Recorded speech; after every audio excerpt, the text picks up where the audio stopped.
La plupart des études économiques ont montré que les programmes de formation et d'accompagnement des chômeurs avaient des effets plus bénéfiques sur l'emploi que les programmes de sanctions.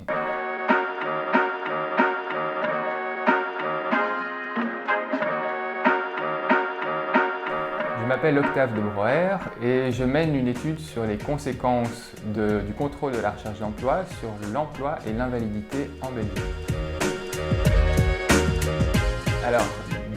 Donc, dans cette étude, le but est d'examiner les effets de la mise en place d'un programme de suivi de la recherche d'emploi pour des chômeurs de longue durée sur autant le retour à l'emploi que l'entrée en incapacité de travail et en invalidité.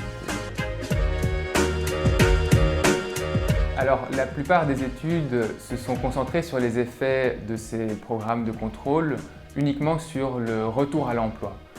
Par contre, les conséquences sur l'entrée dans d'autres statuts de la sécurité sociale, tels que l'invalidité, ont été très peu explorées dans la littérature. Et donc, notre but est de pallier à ce manque.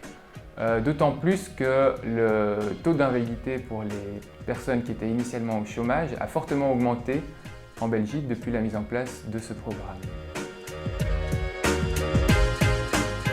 Alors en 2017, le nombre d'invalides s'élevait à environ 400 000 par rapport à 2007 où le nombre était de 242 000. Alors en termes de dépenses, les dépenses d'invalidité s'élèvent à environ aujourd'hui 2% du PIB belge.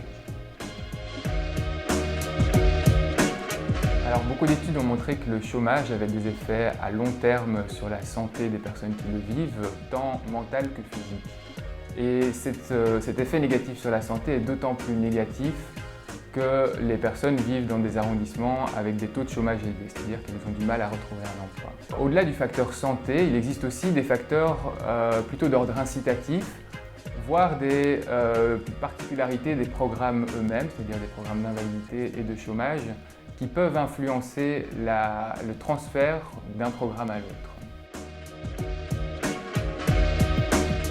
Nous évaluons un programme qui a été mis en place en 2006 au niveau national en Belgique et qui vise à contrôler la recherche d'emploi des chômeurs de longue durée. Alors en pratique, ça se solde par l'invitation du chômeur de longue durée à un entretien individuel dans le bureau de l'ENEM, durant lequel ce chômeur est amené à donner des preuves écrites de sa recherche d'emploi au cours des derniers mois.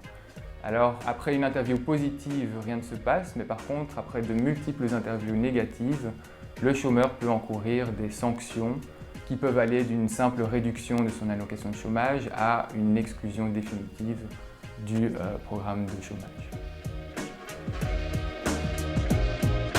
Nous avons découvert que ce programme avait des effets faiblement positifs sur l'emploi, c'est-à-dire qu'un chômeur qui est contrôlé va avoir une probabilité plus élevée de retrouver un emploi. Cependant, ce sont des emplois d'extrêmement court terme et des emplois à temps partiel. Autrement dit, nous n'observons pas d'effet positif à long terme sur les revenus de l'emploi. Par contre, nous trouvons un effet extrêmement significatif sur l'entrée en invalidité, c'est-à-dire qu'un chômeur qui est soumis à un contrôle régulier de l'emploi par rapport à un chômeur qui ne l'est pas, va avoir en moyenne 3 200 € sur les 3 prochaines années de plus supplémentaires d'invalidité, d'allocation d'invalidité. En termes de pourcentage, cela veut dire qu'un chômeur a une augmentation de 120% de ses allocations d'invalidité par rapport à un chômeur qui n'est pas contrôlé. Les personnes les plus touchées sont des chômeurs soit faiblement qualifiés, soit des chômeurs qui ont effectué des métiers plus pénibles, physiquement plus difficiles, ou alors des chômeurs qui vivent dans des arrondissements avec des taux de chômage particulièrement élevés. Plus les personnes sont éloignées du marché du travail, moins les effets du contrôle de la recherche d'emploi sont positifs.